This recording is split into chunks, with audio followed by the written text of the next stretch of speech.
Ba-boom! We're here. It's another Tuesday afternoon, and you are hanging with the Roll for Mischief crew. As I like to say, your favorite nerds. And where are we at right now? We are at this point where we're starting Asa's new episode, uh, episode 11. And we do not have the fancy schmancy intro video ready quite yet for this one, so I feel like look that's forward to been kind that. of par for the course when it comes to starting episodes. We haven't had a Yeah, chance I mean to. it's like it's a thing. It's a thing. I will say that I do have some video editing software downloaded, and I'm gonna have a crack at trying that out. I think it'd be a good thing to try and learn the software to try and like put something like that together myself. So I'll have a crack at it. We'll see how it goes. So, anyways, look forward to that next week. And for right now, I guess we'll just go ahead. Does anyone have any special announcements that they need to make about anything? No? All right. In that case, we'll just jump right in and we'll go ahead and do some group therapy and kind of couple that in with, you know, between episodes, sometimes we have downtime that our characters would have. So, Asa, do you want to like detail that really quick before our Yeah, let me characters go get ahead and into that? give a quick run through of what's been going on. For sure. We're on episode 11. I'm going to go with Firestarter as our name title. Firestarter. Episode 11, Firestarter. Um, when in doubt, steal Stephen King book names. Uh, That doesn't sound like it would end badly at all. no, not at all. So, Soon you get a letter from Stephen King's legal team. stop doing that. Stop a thing. So, last time we ended in Bronzewood Grove after the events of episode 10. Specifically, what happened as we got into Bronzewood Grove was that we learned that the Church had fallen, that Emily and many of the other revolutionaries, we'll call them, had fled to Bronzewood Grove. Twin Harbors has become a very dangerous place for these fugitives. By now, all of your characters are pretty well known in the harbors and are constantly being sought after. There has been a lot of overall movement in the outside world, but due to the fact that there are adventuring parties actively searching for you in the area, that the trail guard between Sedan and Twin Harbors, they are actively on the lookout for fugitives and refugees who should not be, out and about. It's not really safe for you to leave Bronzewood Grove. So you spent the last few weeks, I'm not even going to say few weeks, just weeks, held up in Bronzewood Grove. Eridu, Emily, Leovin, and occasionally Breedis have made up a core four of minds that are getting together, and they they occasionally have meetings that very few people are part of, but it's not like they keep a lot from you. It's just more of coming up with a plan. Occasionally, one or two of you, any pairings, or even like setting up with some of the other druids, you guys have gone off and done a few minor missions in the area just to get more intel, get more supplies, and other than that, the majority of your time is spent fortifying Bronzewood Grove, trying to keep it, out of sight from those who would be searching for you, trying to keep it safe, keep it secret, you know. So that's pretty much it. It's been a very uneventful few weeks. Some of you may not even know how many weeks exactly have passed. For those of you who have kept track of the time very tediously, it has been about 5 weeks since you returned to Bronzewood Grove after releasing the drow from, well, releasing and closing the portal for the drow. So yeah, that's that. Okay, so I guess we'll go through how our characters have been spending the weeks, and I'll go ahead and start with Agner because he had probably the most dramatic kind of transition. He ended the last episode being rescued by the other party members. He was more or less on his way to death. Felt like he had just been abandoned, uh, betrayed by his own god that led him to this place where he unwittingly released all these drow, who in turn started attacking him, stabbing him, poisoning him pretty badly. So he thought he was just left for dead in Iron Fist Hold. And then all of a sudden, the crew comes in, saves him, and they do what they can to try and fix what Agner had stupidly done unwittingly by releasing the drow. They did what they could, and then they got out of there. And Agner spent a good like 3 or 4 days in Bronzewood Grove, just completely laid out. He was being tended to by Leovan and the other druids who were using their healing magics to try and purge all the nasty poison from his body and just bring him back up to speed. And it was a rough time, a lot of pain. You know, Agner is the perpetual whipping post for this game. He just takes it, just takes it, and but he's better now. However, he has a little souvenir from the experience. And I think I described when you guys found Agner, his like veins in his skin were just like looking like black, like he had black blood in his veins, and it was kind of like spiderwebbing across his face and whatnot.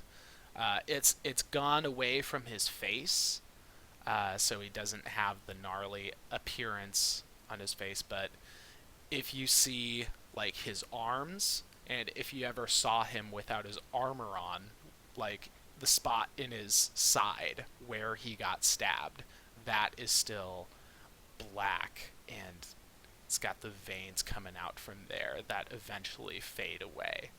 So, yeah, he's got a pretty bad disfigurement. Just looks bad, but he's able to hide it with his armor most of the time. But yeah, so he spent a good amount of time just getting healed, and then after that, he just kind of checked out mentally and spent a lot of time by himself praying, trying to atone, trying to ask for answers from Urana, who somehow led him wrong in this pilgrimage that he was supposed to go on. And then also he spent a lot of time farming, hanging out with some of the druids and just trying to get a nice, good harvest going on, and he's just been trying to connect to the land at Bronzewood Grove. Dude. Yeah, heavy. Agner goes through a bunch of shit all the time. Yeah, Uh, it was a little bit abused. Hilofax will definitely have spent a lot of time putting love, care, and attention into making something for Aigner during all of this time, cutting little eye holes into it and make sure it fits just right.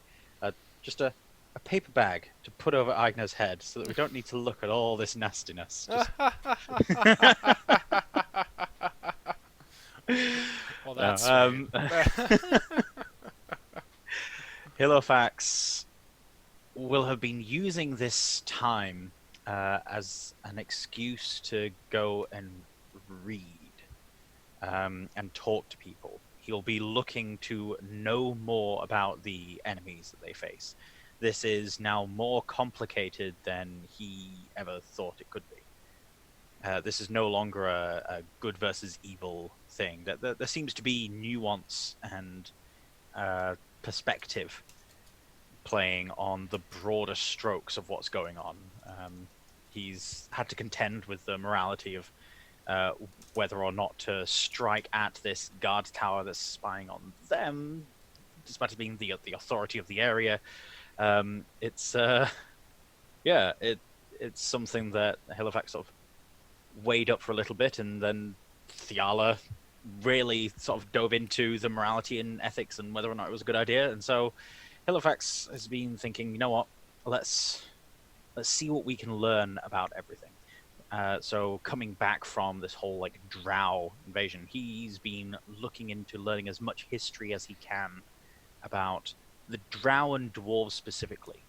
Being an Azamar, he knows a bit more than the average bear about Azamar culture and their history. But he's almost purposefully shying away from looking too deep into the home counties, so to speak. He's not looking into the history of the High Elves and the Azamar and the Free Kingdoms as much, because he's now starting to get worried about what he'll find there. So he's just been diving into books to learn what he can and see if he could help his friends with that information. Maybe he's found nothing. Maybe he got distracted by the Sudoku at the back of the book. Who knows?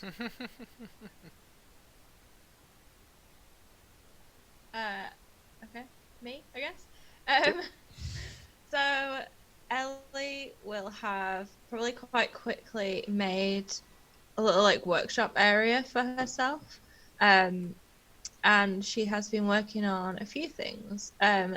She has made a new sword, a new infused sword. And she's actually also been working on something potentially for Halifax, mainly because I haven't actually checked what he uses for things. But depends on the kind of things. I'll ask you about it later. It's fine. I don't think I can have it infused at the same time as my other stuff. And also the Warforged arm that she got way back, because she still needs to try and make it so it can be used by her brother.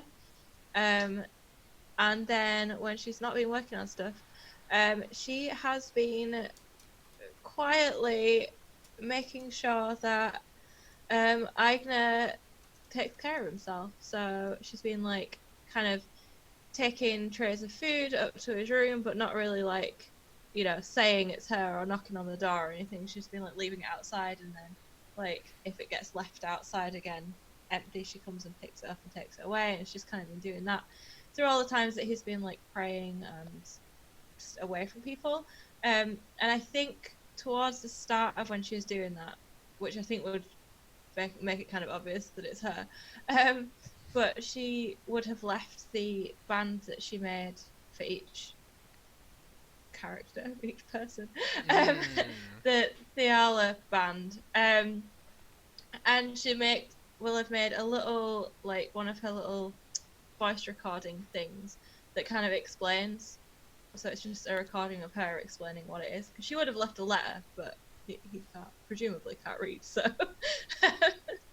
she has left a little voice recording with like on the tray with the food, like one of the first couple of times, and then hasn't really said anything about it since. And she's been like helping people out where she can. She's just getting on with it, really. That's very sweet. Aw. Yeah.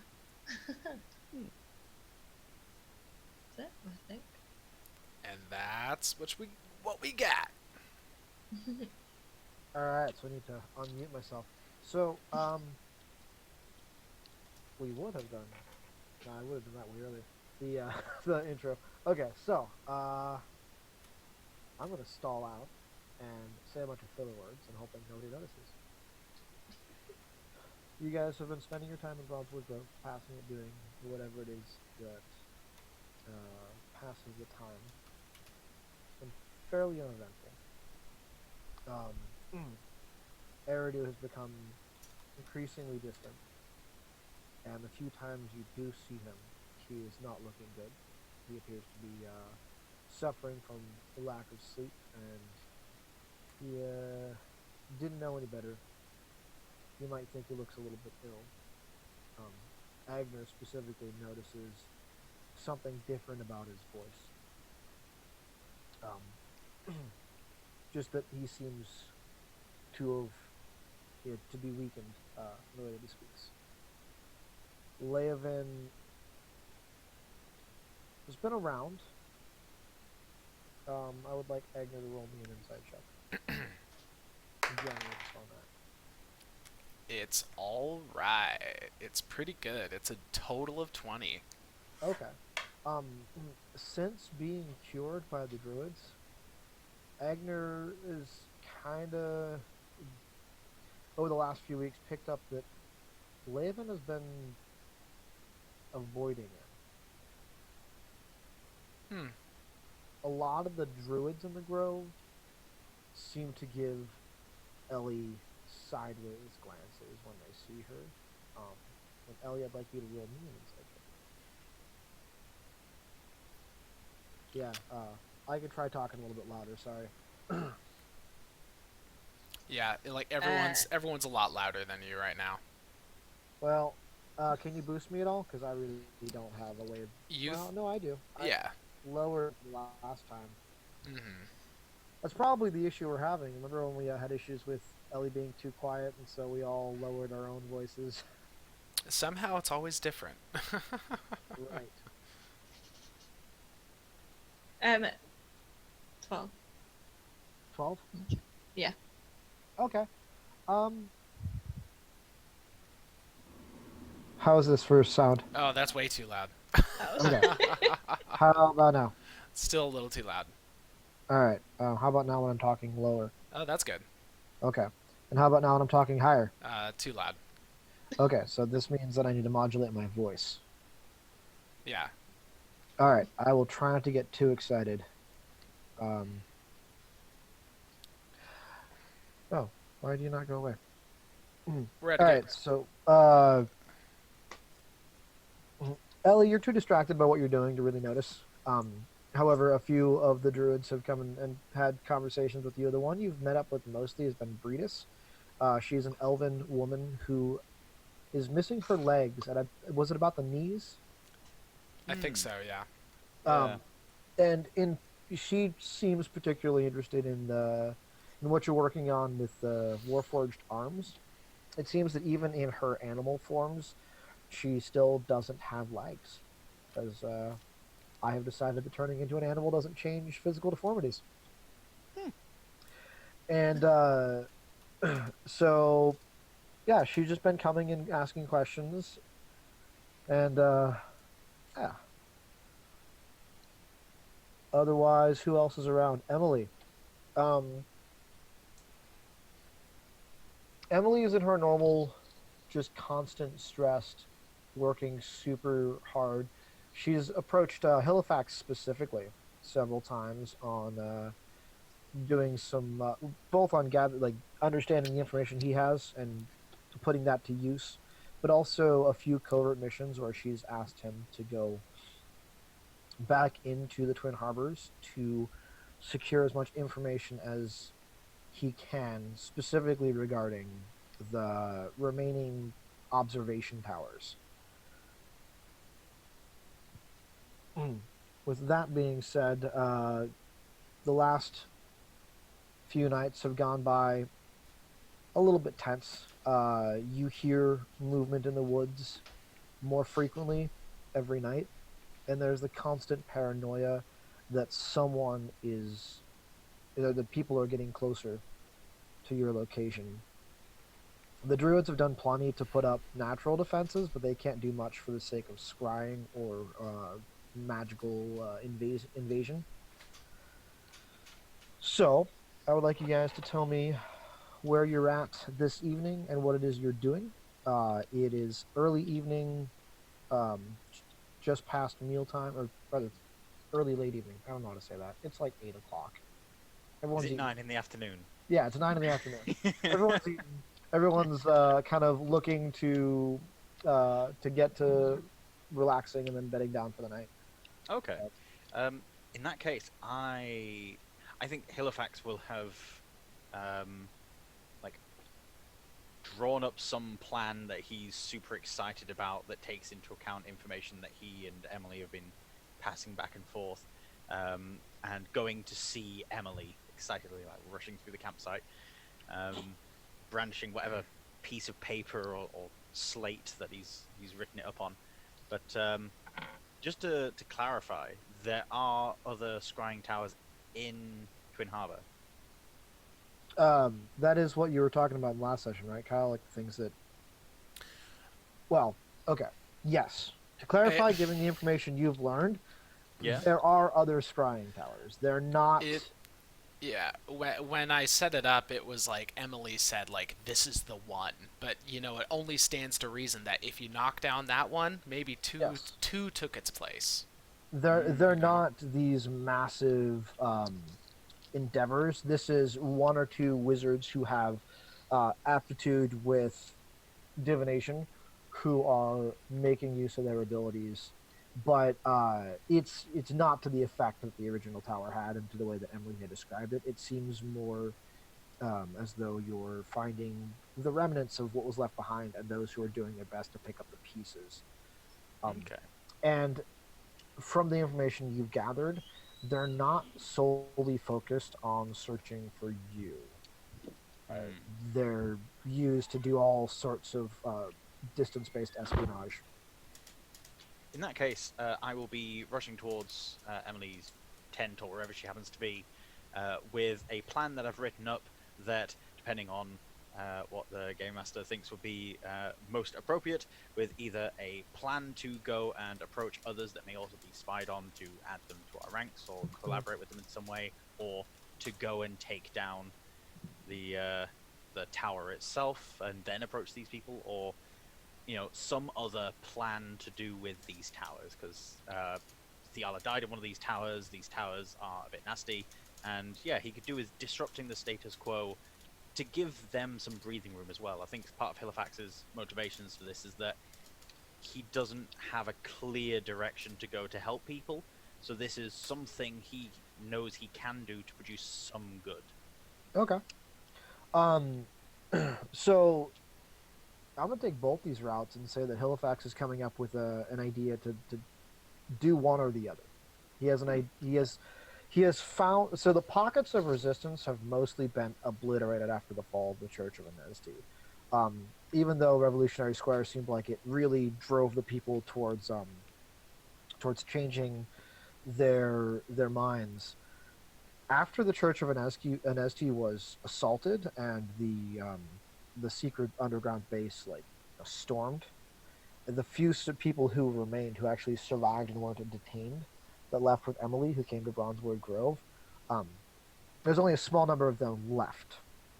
The church itself, you've learned in that time, has been burned down. A few of the people who are captured have been publicly executed. Oof. And it seems as though the overall heart of revolution in the city of Twin Harbors has begun to falter and crumble with the loss of its head. On top of that, what seems to be stoking the fire, or smoldering the fires of revolution, is the fact that on the dwarven side of things, of the continent, the encampments have been built up, and you can see every day from the times you've come into Twin Harbors, more and more soldiers of the Dwarven Empire lining the shorelines on their side of the Twin Harbors. And even from where you guys stand in Bronzewood Grove, you can see the fires of industry along the coast, or not the coast, but along the shoreline of the river, leading up north as far as you can really tell. It looks as though the dwarves are building a large operation along the river itself. And that fear seems to be enveloping the Twin Harbors more than anything else. But there are plenty of people who are in hiding, afraid of what Orin Vitrell and Garth have in mind. And actually, Orin is the name on people's lips as far as being a potential threat to their day-to-day safety. But it seems like a lot of them are reserved to the devil we know rather than the devil we don't. And so the fear more is about what's going to happen with the dwarves. What are their plans? With that being said, your plan for the towers could be to help divert their eye and have them focus a bit more on the threat over the shore. That could be a potential option. Um, Finding those who would still have an interest in overthrowing Garth and Vitrell, and giving them what they need to feel that they are more safe within the city, and connecting them so you have contacts in the city and people in safe houses that you can go and stay at for longer than just a day, is an option as well. And those seem like yeah, viable plans. Cool. I'll be running to Emily. That's what I'm doing. All right. Yeah. So she sits and listens to your plans. Actually, when you find her, she's in her. They kind of have makeshift tents now. The druids have risen the earth up and kind of create. You know when a tree falls over and you see all the roots that are supplanted and the dirt's all still caked to it. And it looks like this big hole in the ground with like a wall. Yeah.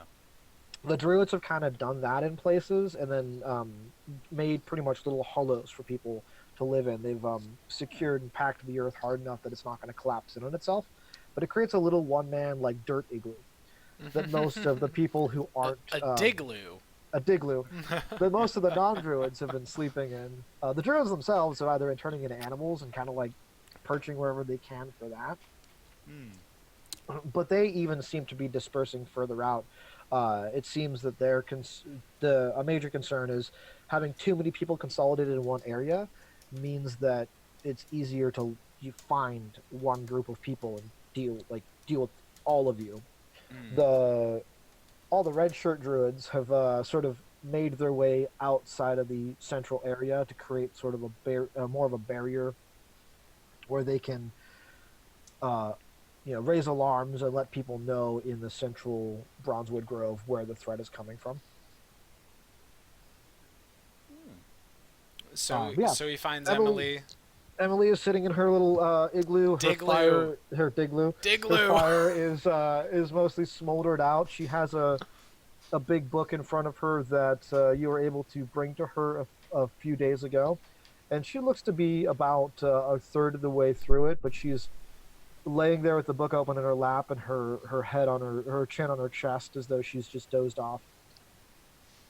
While I'm in there, I shall approach the fire, grab an iron, and I'll stoke that fire a little. Yeah, you move around the embers. They spark to life a little bit, but one of the major things that's happened is there's no new wood to keep consuming. At least on the fire currently. She's got a stack of wood in the corner of the digloo. Well, it's getting to early evening. The temperature's going to drop. I'll stick a log on the fire, see that she's asleep, and I'll take the book, mark it, close it, set it on the table, and realize that actually this planned discussion could probably happen in the morning rather than waking Emily up. I am going to sit with her, however, and sort of go over things just to get it right in my mind. I'm not pushing a discussion with Emily because it sounded like you're wanting to know like what each person was doing so that a thing could happen. So I'm not. No, you're fine.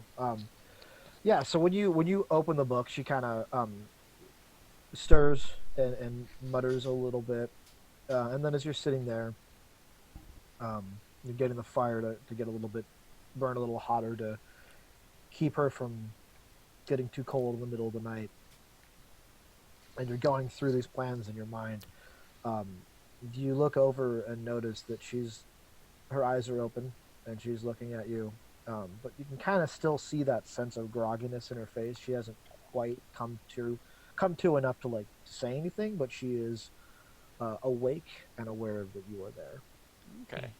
In that case, let's try and be a little nonchalant here.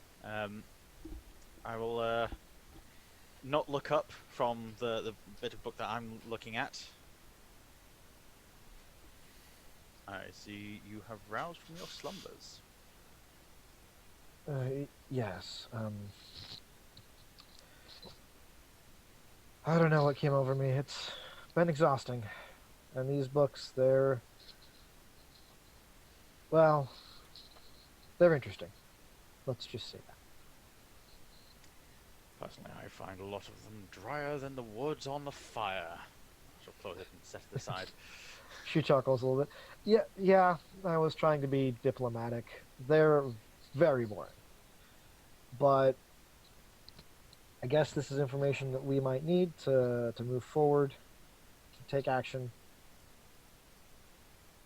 I have found that diplomacy works very well when dealing with those that can walk and talk. However, books are silent and non-judgmental. You can usually get away with things around a book that you couldn't around other people. There's something about the non-reciprocal nature. You're observing the events in a book. You don't care as much. I fear that that's how those in these towers feel. That they are also passively observing and not getting the full experience of the people they watch. She kind of stretches and yawns. Yeah, that makes sense. It occurred to me that while it may be a sore subject for you, Emily, the idea of people like Okram, they bring people to life in the stories they tell. It makes people connect with them. That's why bards are so popular and a good source for the visceral meaning behind a tale. I feel that it is a spirit like that that's needed to bring everything back together. We have scattered to the winds since the destruction of the church, the dismantling of the rebellion as it was. Have you given much thought to rallying people again, giving them something to care about? That was the point of the battle at Revolutionary Square, but it didn't seem to do much good. It only seemed to anger the bear, and we felt their wrath, and now look at us. We're a band of fugitives living in dirt holes in the ground. I heard one of the druids call it a igloo earlier. That's a name. I don't think there's much left to rally. I mean, Eridu has been trying to rekindle my desire, but I don't even think there's anything left to save. I think it's time to cut our losses, Halifax, and be aware that Twin Harbors is no longer our home. It's just the place where my love died. I'll get up and prepare some beverage for her. Tea. I don't know. A very astute Sheldon Cooper move. You're upset. Let me make you a hot beverage. While I'm handing it to her, I'll say, Twin Harbors is still one of the closest places to us, although not the only one. Thiala, before she died, took on some duties to the north, just a ways west of here. Perhaps it is worth a group of us venturing that way, and perhaps seeing if there's anything that we can do to re-establish relations there. We may have lost our home ground, but that doesn't mean that we need to lose all the momentum we have. We have some knowledge of these towers and how they work. It could be worth seeing what friends we have in these places as we visited before. And then perhaps making a strike against Twin Harbors again. It seems to be a hub of activity, if not the central staging ground for everything that's happening here.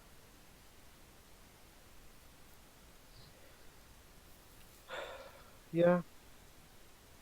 Maybe. Look, if you have have something in mind, I can listen, and I can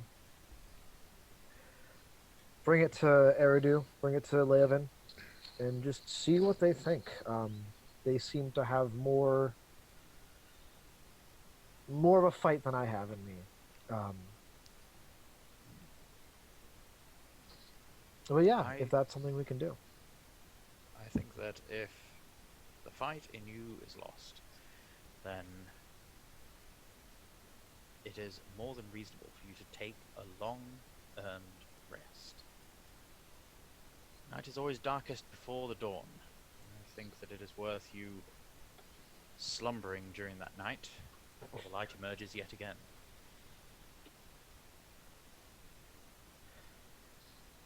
Are we talking me go to sleep right now, or like, are we meaning should I go somewhere and just kind of lay low? Because that's what I've been doing.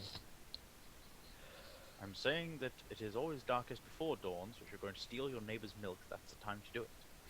Oh, okay. Yes. What I shall do, Emily, is I shall leave you to your drink, to your warm fire, and to your rest. I shall go and seek other counsel on these matters. You All deserve right. to recuperate. Thank you. I haven't gotten much sleep lately. It's been difficult, and I feel like Orin Rutrell and Garth are breathing down our necks, like they could come down on us at any second. I'll take whatever rest I can get. I shall nod politely, take my leave, and I'm outside. I'll just take a deep breath, and then just suddenly a few cogs will turn and slot into position. It's like, Orange Patrol and Garth really pushing buttons, taking Twin Harbour. Taking Twin Harbour would be a beneficial thing. And then I'll just run towards wherever Ignar is. Okay. Where is Ignar? Ignar, would you permit Eridu to be hanging out at like the fire pit that's right outside of Agnar's place, Agnar's home? I will permit it, and I will give him a stealth check to see if you notice that he's there. What? I'm trying to smell Eridu's perfume. That's how I'm trying to get him, so I get advantage on the perception. You got a DC 18 to be aware of Eridu. Trying to smell his perfume, dude. Okay, so I'm not able to find Eridu. Gosh darn it. Okay. I mean, I'm not going to stop with what Agner is going to do, but you're just not aware that Eridu is out there. Okay. Well, yeah. Well, I'm gonna honor the role. Also, I'm gonna take a slight little liberty and say that something else that happened in the weeks in the downtime is that Egner, after thanking Ellie for giving him the food, giving him the nice little band or whatever, he'll propose to Ellie like, would you help me with a little project that I have in mind? And then Ellie helped Egner build a rudimentary still in Bronzewood Grove. So yes, Egner is going full on backcountry Kentucky moonshiner kind of way. He has been taking the various grains and whatever else that he's been farming, and he's been turning it into blindingly good moonshine. It doesn't even bother him that it's blinding. Exactly. It doesn't. It doesn't. Nobody else will drink it, though. Yeah. So anyway, but he's got two of those that he just freshly. He's got 2 glasses of moonshine that he just freshly tapped and everything, and he's been walking around trying to search for Eridu, but perhaps the intense smell of alcohol right under his nostrils has prevented him from being able to sniff out where Eridu is. So then I guess he'll just run straight into Halifax. If he can't find Eridu, then Halifax would probably just go drop right into him. Yeah. In fact, he comes out and he walks right past Eridu, and starts to make his way. And as he's wandering through the grove, he hears a familiar voice call out to him. That would probably be Ellie, who, unless you don't want to call out to him, but that's okay. No, Who, that's from who, from my understanding, has done a good job at making sure that Agner is remembering to eat and keep up his strength. Yeah. So, okay, so Ellie, what I was thinking Ellie would be doing. So if everyone's sort of just eating, I'm thinking that she's like in one of the digloo that is for like eating and stuff, and my food's sort of prepared. So I'm imagining her like, so she's got essentially a very basic, kind of like an MP3 player. Like she's kind of rigged up this thing that it has like one song recorded on it that she's sort of recorded from some bard at some point. And it's got like 2 wires, and that's pretty much it. So she's basically taken it upon herself to wash up after everyone's eaten. He has eaten. So she's got these headphones in, and her and Ayn are like dancing along to this music that like no one else can hear, and she's washing up with a cloth, but she's actually casting prestidigitation, but she's making it look like it's washing it.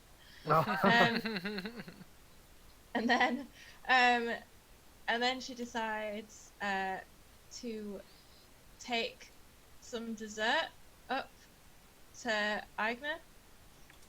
So she like cuts a piece of cake and puts it on a plate, and she like starts making her way, still dancing to the music, not really expecting to see anyone on the way up to Agner's place. And I guess that's where she would bump into them, like carrying this plate of cake with her and I, just like dancing. Yeah. Okay. So, do you call out to Agner, or? I feel like I would just sort of like suddenly be in his path. Okay. Well, in Like, that case, oh. in that case, he'll sense that you're there, and he'll stop, and he'll say, is it you, Ellie? Because I can definitely sense your enormous friend right next to you. Pull out the headphones. Yeah? Me? What are you doing? I was trying to find Eridu, and share with him this little drink, but I can't find him, so I guess here you go. Oh. Okay, thanks. Okay. Try and balance the 3 things. To your health. Awkward. No. Thank you. Drink. And then awkwardly kind of thrust out this plate with a cake on it and say, "Oh, I brought this for you." Okay. And I'll put it turn in up your at this point and go, "Oh, cake, Ellie, you shouldn't have. That's wonderful." Cake. This is fantastic. Oh, absolutely, Ellie, you Oh, have God. truly outdone yourself.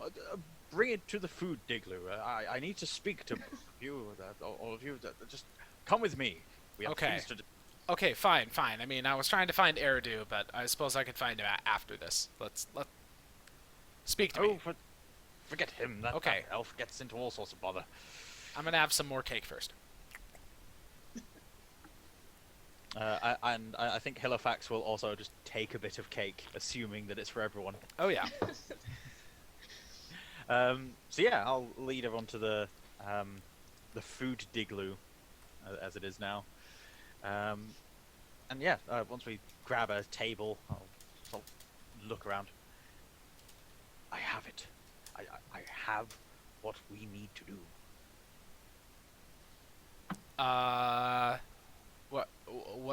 What is it we need to do then? What do we need? More than food, more than water. We need shelter. Yes. Look around. What are we in? We are in. Shelter. Yes.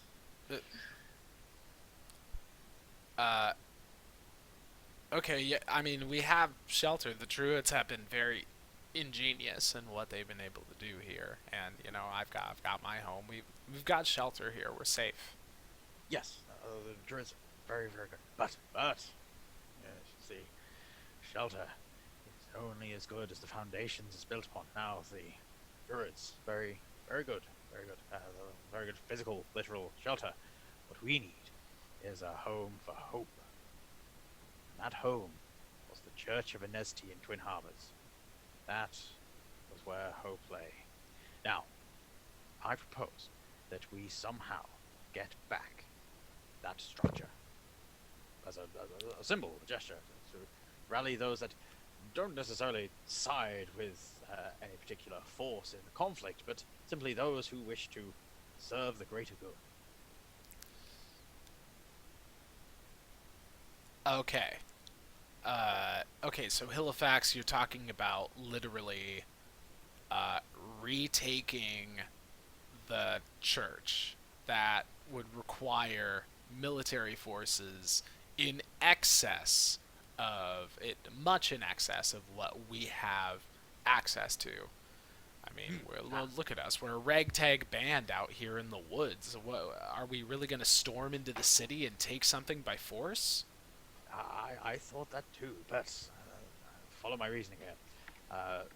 It would have taken a military force of tremendous skill to take down an enemy fortification. But what did we manage to do? We took down that tower. Yeah. So what I propose is that we take the same principles, a small group of people that can sneak and move in and out of places. We need to make sure that we can hit the right targets. That's what Emily got us to do, hit the right target at the right time. Now, we weren't able to save the temple, but I propose that we go forth and get a 6 on our perception rolls. And then, after getting that, we need to identify the key locations. So, we have 2 targets. We have this Garth fellow who trades in all sorts of strange things going back and forth, and we know that that somehow aids those that operate against us. And then we also have this Oren Vitrell. I don't quite like him. He seems to be somewhat in control of the new militarization of Twin Harbors. I propose that these 2 figures we work on, either convincing to change their tune, or in fact we take them out, cause chaos and disarray, something that we can take advantage of. Again, small groups operating small ways can enact great change. Halifax, forgive me for saying this, but you sound like a madman. Yeah, I can't say that I've had much in the way of sleep recently. Are you forgetting that there was a casualty in the process of blowing up that tower? Have you forgotten that? Are you willing to take more casualties when our group is already tiny? I can see where the hesitation comes in regard to the armband that Ellie made. Still, I fear that the pain of a loss is too soon tempting us to inaction. I don't propose we charge in haphazardly. And yes, I may have become excited in my revelations. These sorts of tactical thoughts don't come easily to me. I get excited, I apologize. I mean no offense, really, but we're not entirely sure of what's even going on in the city. Yeah, I heard your report about the dwarven buildup on the other side of the river. That is another factor that we cannot take into account. I mean, say we go in there. Say we do. Say we have some measure of success in securing the temple. What if it's that at that moment that the dwarves come in and we don't have any kind of rapport with them? They could take the church away from us just as easily as the Twin Harbor Guard can. There's just With that, too many factors. you hear a voice out of the corner. We may not have any rapport with them. Well, you may not. but you do. The elderly elf that was not in the corner a minute ago pulls forward. He's got a loaf of some kind of flatbread in his hand. He takes a bite of it, but he's pointing towards Ellie. Isn't your brother over with the dwarves? Doesn't he seem to have good relationships with them? He is good, maybe a push, but there's a relationship there. And maybe he has some knowledge that we don't have, can give us an edge. Don't you think it's about time that we rescued him? I mean, yeah. I think you're probably right. So, if getting back Twin Harbors is something you truly want to do, then having friends on both sides is very beneficial. We clearly have friends here. Maybe not a lot right now, and they might be scattered to the winds, but that is what Eridu and I have been looking to solve. Emily is but, as you have already brought up, well, actually, was brought up? No, it wasn't. She seems to have lost a lot of her willingness to carry on. Hmm.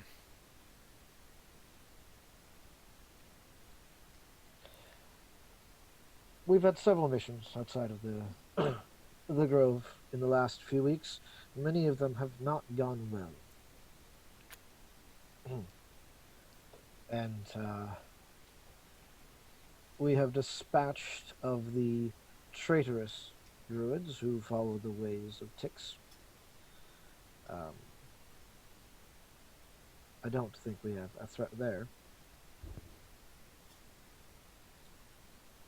But we need to have a true strike, a real operation at hand, and you three are some of our best operatives. Halifax, you have a way of gathering information that surpasses even that of my druids. Ellie, you have a way with the technologies used by the others. And Eridu, or Agner, your blind faith brings you something. Somehow you feel like every single one of his compliments are actually criticisms of your character. Mm-hmm. No, Egner's insightful enough to feel that, and then he finally comes in with something like, "I thought I smelled a rat in the corner. Look, Laven, I may have blind faith, as you call it, but I'm not entirely a fool, and I can't help but be skeptical of what's going on right now. I'm not entirely sure if anything that's been proposed in the past 5 minutes has been anything worth of consideration. And for that matter, why have you been avoiding me, Leovan?" Oh.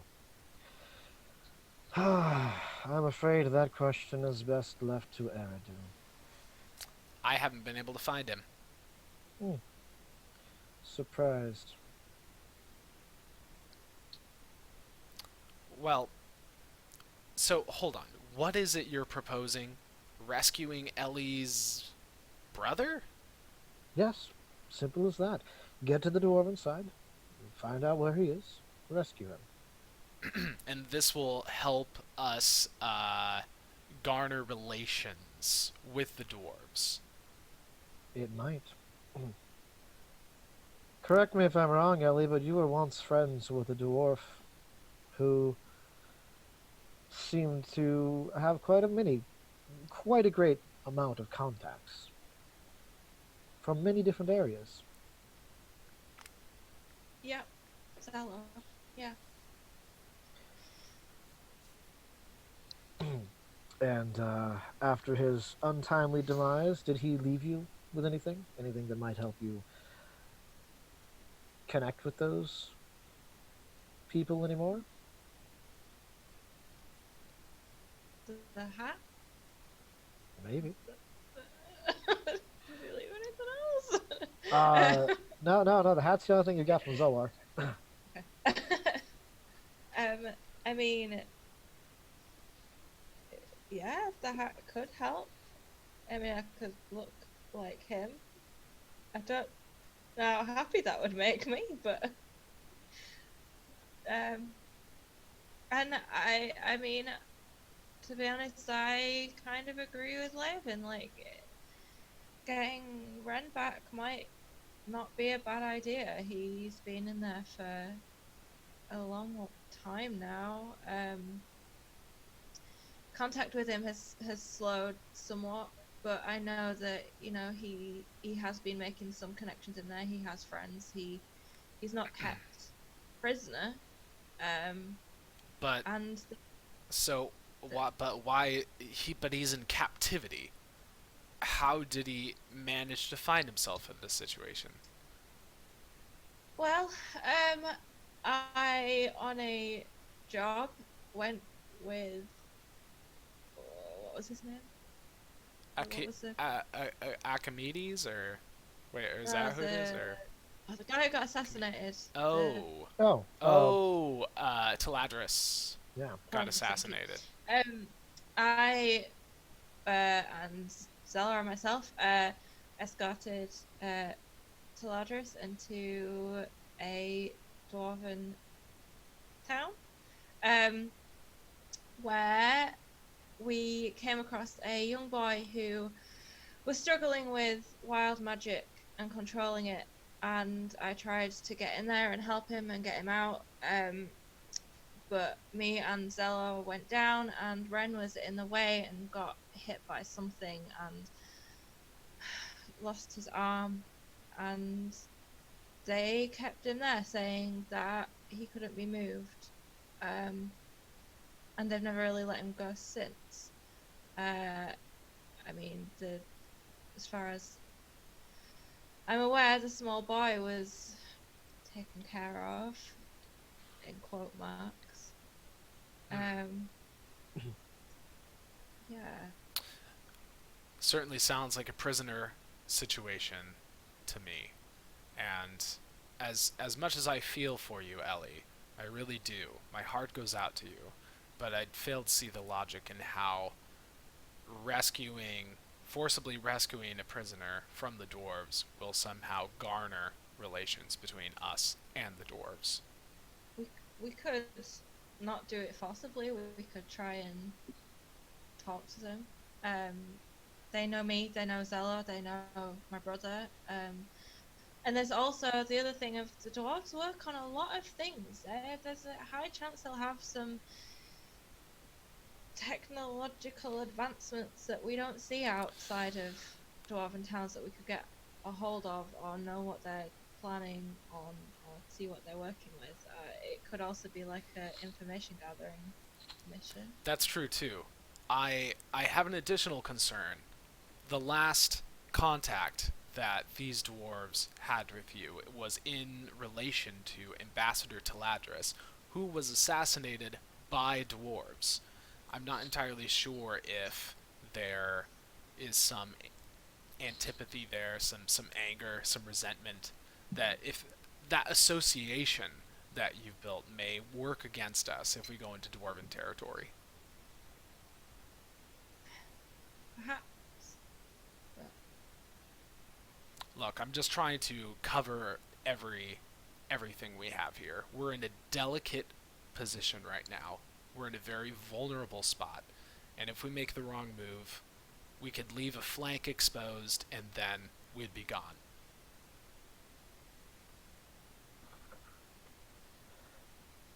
Well, regardless of the move you make, if you decide to go into Dwarven territory, I've got you in once before, I'm sure that I can do it again.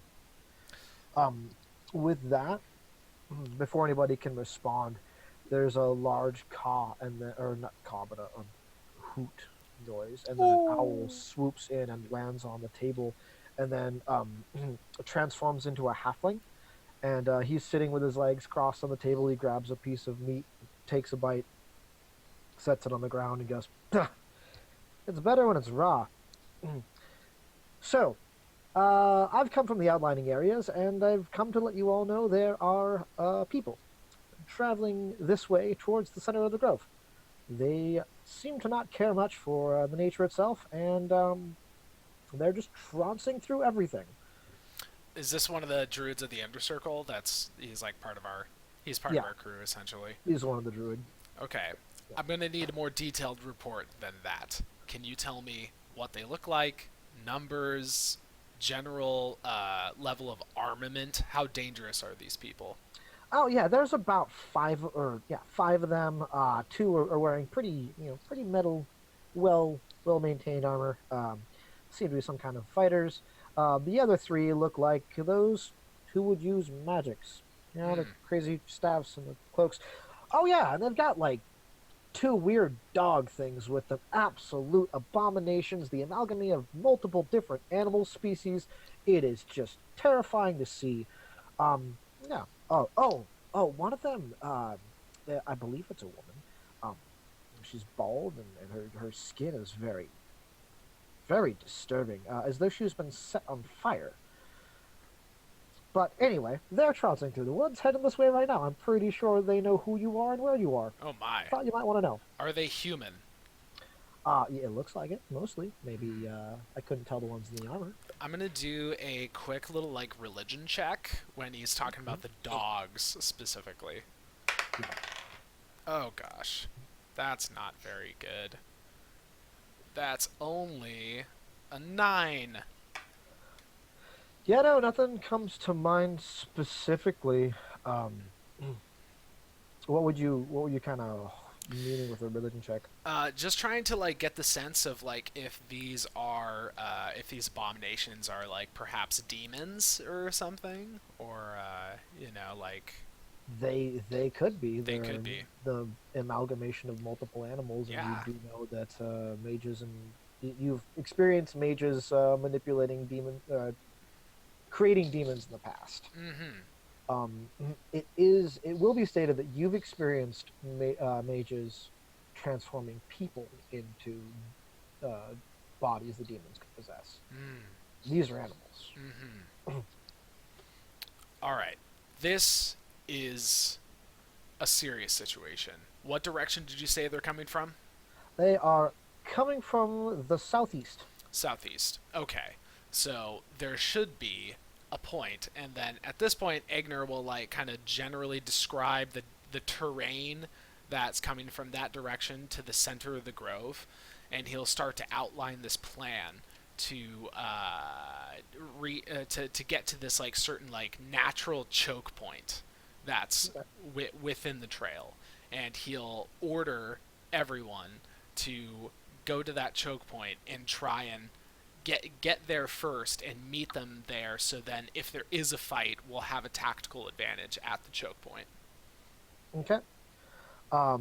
As you lay that plan out, there is a scuttling, and then another rat makes its way into the room and transforms into another one of the druids. It says, "We have reports that there are people moving into the forest in the north. They seem to be tracking well into Bronzewood Grove territory. It's a contingency of 5, 2 well armored, and they have with them a few strange beasts. Very similar report to the previous one." Okay. I from the north, and then Egner will like say this other thing, and then he'll advise them to try and meet them at this area of the forest where there is a lot of fallen trees on top of each other, so in this like crisscross pattern, so it like makes for like really rough terrain that the druids hopefully will be able to get into some kind of wild shape and take advantage of that kind of terrain. And I'll say I need you to take a contingent of at least 5 other druids with you and handle that one. We have to go handle this thing in the southeast. Yes, sir. He seems unsure of how to handle the whole military part, but he definitely is views Agner as a tactical Superior. leader. Oh yeah. Um, The halfling sort of chuckles after he leaves, and it's funny how they all fall in line after you. Yeah, oh well. My So, are house, we my gonna go? rules. Yeah, we're gonna go. What's your name again? Uh, I am Eric. Eric. Mm-hmm. All right, Eric. That's what they call me. Double A, no E. Ah, I Yeah. see.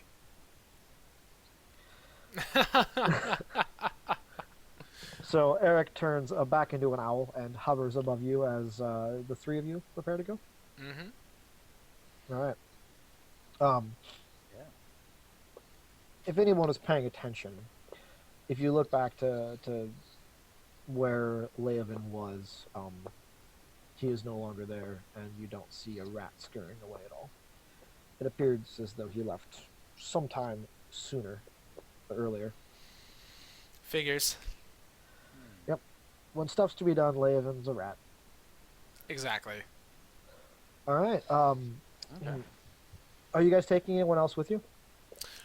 Well, let's see. If there's us and our new halfling friend Eric, Egner would want to like probably just like go back to the fire really quick and try one more time to see if he can find Eridu, and then if he's not around, then he'll decide that time is of the essence, and he'll want to get the group going. But if anyone else can think to grab someone, Okay. Yeah. Go ahead and give me another roll.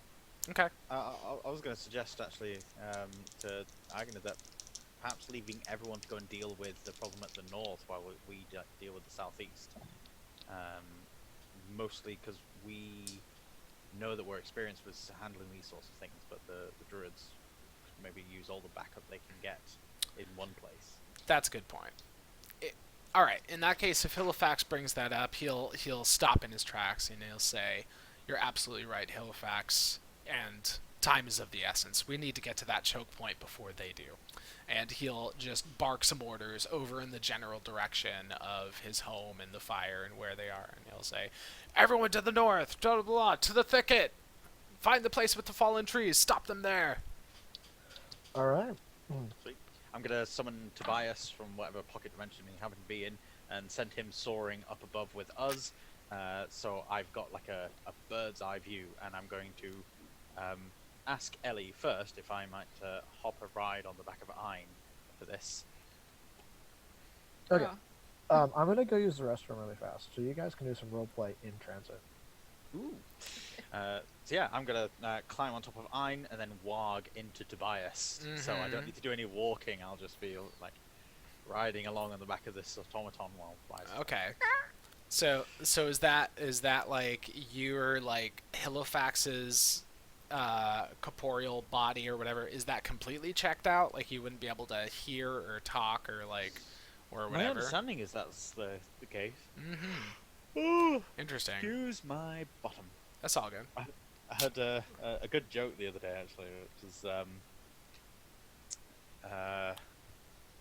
like some guy being like, "Look, one of us is secretly an owl," and someone else goes, "Who?" Like, "I've no idea, but we need to." Who?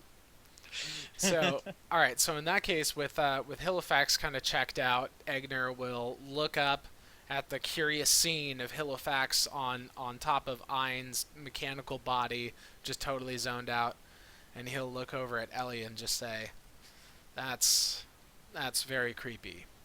Oh wait, no, he can't see it. Okay, so never mind. So Yeah. he'll Yeah, he- I'm he'll just ignore deaf and that. blind with regard to my own senses. Ah, but I can still talk. Deaf and blind. Interesting. Yeah. So Yeah, I will be silent though. that okay. So he'll be silent. Agner will say instead. He'll say, "Ellie, I apologize for the way I was earlier. I didn't mean to shut you down at every opportunity. I'm just extremely concerned for our position right now. It's not good, and we can't pretend that it is." No, I understand. I mean, really, whatever you thinks best. I, uh, I appreciate that, but at the same time, I have to have the humility to know that I don't have all the answers. if we're going to move forward in any kind of productive way, we need to work together. Agreed. I mean, sorry, no, go on. go on. No, all I was about to say was nothing to do with this scene. Sorry. Okay. Well, I mean, now I feel like I need to know what it is. So. I need to know. Has You have baited Aigner- us. Has Aigner ever seen Hillowfax? Well, Egner went blind at the end of my last, or no, it was the end of my last episode. Your last episode, yeah. My last episode. And Halifax came in after on. Drew, you go before Kyle, right? So, Scales of Power is when I retired on and made Hillowfax for Blood Money, which was Kyle's thing. Mm-hmm. Right. And then it was so, Ace no. of Shifting Tides. which I Yeah. Oh, exactly. That because was so, the first so time they'd ever met each other. Egner was yeah. already gone at the beginning of Blood Money. Oh, Yeah. but Egner could see in the mind vision that he had. Oh. So he's seen Halifax, but he can't be sure that what he's seen is actually Halifax. Yeah. That's Yeah, a just good all of a point. sudden this guy that's in your life that you've never seen, but Ellie you have seen, Mm-hmm. because in her backstory thing before you went blind. Ellie's more real to me than Halifax. Oh, that's right. Yeah, you went blind there. Yeah. Yeah. That's interesting. So it struck me Mhm. now. That's yeah. It's curious. It's been this whole time. Halifax is just a figment of Eigner's imagination. it's a personification of his ability to sense the world around him. That's like some Fight Club shit right there. Right. Yeah. All right. So as you guys are in transit, you're Halifax. You're in the sense of your bird. You're flying. You and Eric are flying kind of simultaneously. Eric seems to kind of want to make a game with your familiar while passing the time, sort of baiting him, diving down, like swooping around, trying to like race him, but then like outperform him in aerial maneuvers. Ooh. Oh, I'm definitely taking him on with that because I'm warging into the familiar, so I've got full control. So I'm gonna try and fly circles around this guy. All right. Does an acrobatics seem fitting for that? I Yeah, would I'd say think so. Yeah. Probably an aerial acrobatics thing. Okay. Ooh, I rolled a 19. Oh man. Tobias, give me your stats. He gets a +2 to Dex, and he's All not right. trained in acrobatics at all. But yeah, so that's a 21. Okay. Nice. Give me just a moment. I need to figure out what an owl's dexterity bonus is. Okay. Yeah, so he starts this game and he starts out really strong, being super, attempting things you've never thought about or doing while in the mental space of Tobias. But by the end, you've been able to outperform him and outmaneuver him. The only issue is he is a lot quieter as an owl. But aside from that, you get really into it, doing swoops during swirls, and it becomes so much so that you're actually getting distracted from your original perspective, which was to be a bird's eye view for the party. So I'd like you to Whoops. roll me a perception check with disadvantage. Disadvantage. Okay, I rolled an 11 and a 12, so the Okay. 11's the disadvantage. That's about as good as you can do. Like with disadvantage, or like I still got an average roll with disadvantage. That's all right. Oh, dude, ravens don't get advantage on perception checks. So yeah, that's just +3, so that's 14. All right. Owls get a advantage on perception checks. Yeah, I should have gone for a. Okay. So Oh man, okay. So you guys don't see it until the last minute, but both you and Eric swoop back as this large uh creature comes at you. One of its three heads takes a huge chomp and grabs Aaron in its mouth. You get a good look at this thing, and you can see one head is the head of a ram, the other one's the head of a lion, and the third is the head of a snake. Large reptilian wings that are multicolored come off of the back, as well as a long tail. Its back end are the hooves of a ram and the front claws of a lion. This thing grabs Eric and then just kind of swoops and drops from the sky. And then you look down and you can see the the shape of five figures that look to be humanoid, about probably 100 or yeah, about 150 feet below you. And then another one of those creatures is sort of swooping up towards the last one. Looks like it's going to try to take a chomp at Eric in the mouth of the other, as though they're trying to fight over it. What do you do? Well, in my body, the name Ghidorah will escape from my mouth.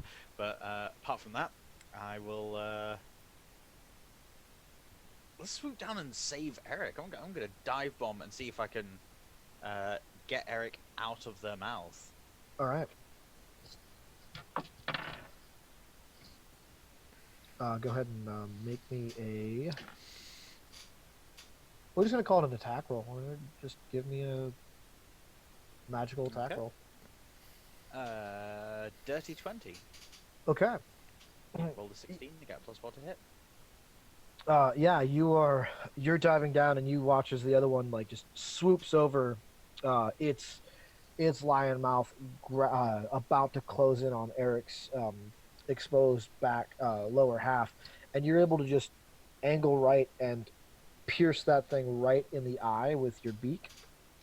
And then upon doing that, you sort of like, as you are piercing it with your beak, you're pulling your wings back and kind of doing this large flapping motion. It catches the other chimera off guard.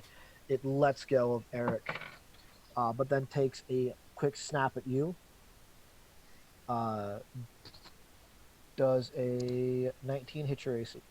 Yeah, it's armor class 12. Okay, and these things don't have a lot of health, do they? It has 1 hit point. That's 1 hit point. All right, so yeah, it releases Eric and then quickly turns and just closes its teeth on you. For a moment, you feel the fangs pierce your abdomen, and then you lose the connection with Tobias. Kyle, roll me a perception check with advantage as you are feeling the ground. Mm-hmm. Well, Sorry, that's gonna be a 17. okay. Go ahead and respond. I cut you off there, Drew. Sorry, say again? You were going to say something and I cut you off. Oh, yes. I was just saying Halifax will tell people to go faster, make haste. Trouble are brewing. Oh shit. You can hear the wild hooting of Eric above you, and just a second.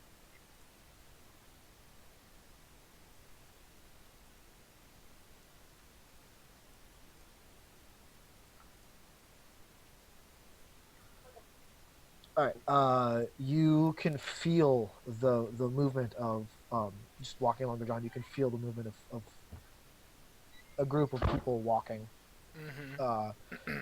and just feel slight vibrations in the earth, and and just catch the slight hint of something in the air that is not a smell familiar to this area, and and there is a familiarity in the smell. Hmm. You are able to make a roll. That seems fitting if you'd like to try to figure it out. Insight. Yes, sir. Oh, nat 20. Oh man. I instantly recognize it as. You instantly recognize this smell as the perfume that Ethel often wore. It seems to be even stronger now. Oh my god. And it'll all click at like, because Eric said something about the lady that got burned, Yeah. and it'll all click. He'll say, he'll say, all right, everyone stop. I think I know who this is. As we approach, I need everyone to appear non-threatening as you can. Let's try and make this a peaceful meeting, and I will go first. Does everyone understand? Ask a quick question. Yes. Would Ellie know about her? What would Ellie know about her? That's a good question. You have followed this for a while. But you know their adventures through Bard Tales, right? That's kind of how you learned these things? Yeah, word of mouth and stuff, probably. Okay. I mean, she's had a chance to maybe ask like Halifax and stuff about what happened now. And in my headcanon of Ellie, I would think that she often would visit the places that they've been to and talk with the people they've interacted with. Like, she totally knows Alan from the Cornerstone Inn. Oh, totally. She's probably stopped in at the little dwarven town that I had in my last game and followed up with the stuff with the vampire and stuff like that. Yeah, you would definitely know of Ethel in that you would have heard of the ISCB people who came after Agner, came after the spider creature, because he went into spider form at some point during that adventure, I believe. So yeah, but I don't think you would know anything of the emotional connection between Agner and Ethel, because that's something that Agner wasn't open about. Not very. Okay. Cool. You do know, just because it's public record and easy to figure out, that Ethel is married to Vincent Bashun. And you do know, because you've spent enough time with Agner, that Vincent Bashun is the person who tortured him and made him blind in the first place. Right. All right. Okay, so Agner is going to do... He was going to do, like, some spells to, like, prep for the battle, but I think he's just going to ignore that entirely. And he's going to leave his sword in his sheath. He's going to leave his shield on his back. He's going to have nothing in his hands. And then he'll kind of reiterate, we need to appear non-threatening. However, if things do not go the way I think or hope that they might go, then I need you both quick on the draw. You understand? Yep. Follow your lead, Arya. Okay. Give me about 30 feet space. And then Agner will just keep walking forward and keeping a very, like, open ear and really trying to sense the vibrations. And as soon as he feels like he's within a good shouting distance, he'll make his presence known. And he'll say, Ethel! I know it's you. Yeah, you can hear, as you're moving closer, you can hear just through your keen senses, you can hear a man's voice very loudly saying, Lexi, I told you to keep those creatures on a short leash. And then, being that you feel like you can hear him bellowing, this is probably a good time for you to assert yourself. You shout your words, and then you feel all movement stop. And then I would like you to roll me a perception check. Because you begin to hear whispering among the group. I gotta keep checking that. That's a 19. A 19? Okay. So then you hear the same man's voice say, quietly, Ethel, do you know somebody out here? And she says, That sounds like a familiar voice, Jaren. You should let me handle this. This is my command, and I will call the shots here. A- Yeah, go ahead. Ethel, it is me. You're correct. It is Egner. She says more loudly now, Jaren, don't be foolish. I know this man. Maybe we can smooth this over. It doesn't have to be bloodshed. He huffs as to give a response, and then after that he just shouts, Ethel! And a moment later she appears right in front of you. Well, All right. actually, you wouldn't see that, but you can. I would smell it. Yeah, just sense suddenly her presence right in front of you. I will very quickly tell her, Ethel, before we do anything else, is there a way that you can call off your men coming in from the north? I have sent people there to stop them if necessary. I would like to avoid any conflict, if that is a possibility. How far back are Ellie and I told them to give me like Halifax? 30 About feet. 30 feet? Okay. So as you begin to talk, Ethel just wraps her arms around you and, very openly says, Agner, it's great to see you again. Yeah, And then yes, and then I'll spout that whole thing that I just said while I'm like awkwardly hugging her.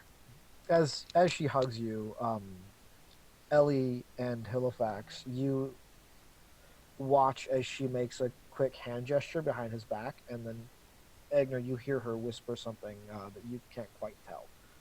Um, and then she kind of steps back awkwardly. Of course, we can try. It might take some time. And then, as she says that, two armored men come cresting over the hill. Go ahead. Did that look like magic? Can I do like an Arcana check or something? Yes. See if she was like course you casting a spell. Because I'm immediately suspicious. Like Ellie's eyes are narrowed. I'm like, let's sit here. Who's this woman hugging Egner? Exactly.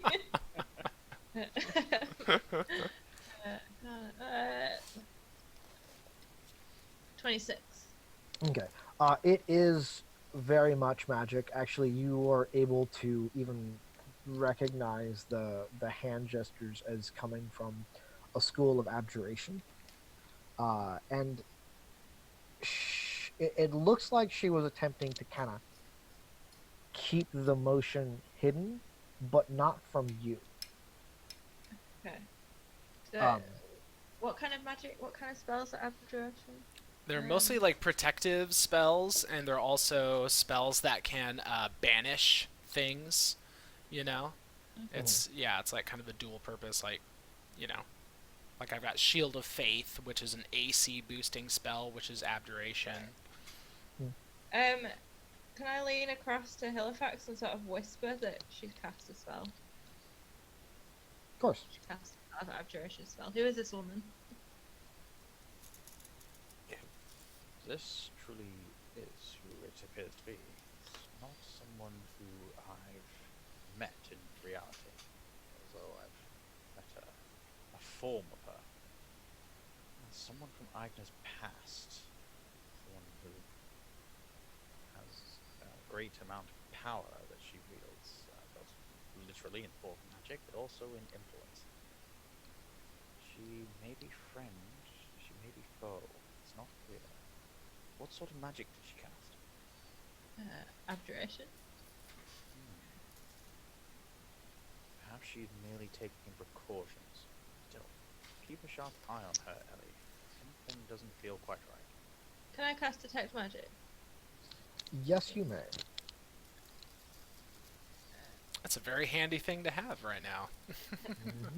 Could be all sorts of spells thrown around. What's the spellcasting time of detect magic? It can be an well, action. Yeah, it can be an action, or if you do it longer A as a ritual. ritual. Okay, so action or 10 minutes. So I'm assuming you're taking the action spell. Yeah. Okay. Yeah. Is there a level cap to that? I don't know. No, it just says that you're able to tell like what's magical and what school it's from. Oh, okay. All right. So just giving you a little more information than what I just gave you. So I will go ahead and cast that and roll me another Arcana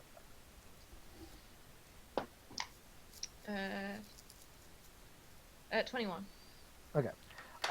You see that the aura of magic has completely enveloped Agner, and though, and you already knew it was the abjuration spell school, but you can tell that it is particularly focused around his head, and it kind of manifests itself almost like a helmet protecting his brain, almost like the Magneto helmet, just um, although you can't get the pick up the exact spell, you're pretty sure that this is something cast to prevent people from being able to read his thoughts or influence his mind. One of those two, Dope. or both.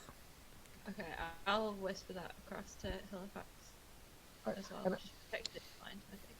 I do think on that we'll take our break. I wish I had a better cliffhanger moment, but No, it's all good. I think it was plenty of cliffhanger running into Ethel in the middle of the woods. Plenty. for sure. All right. Hey, thanks for joining us. Be back with us in about 10 to 15 minutes, and we'll see what Ethel has in store for this crazy situation here. Yeah. All right. Thanks for watching. We'll be right back. Boom.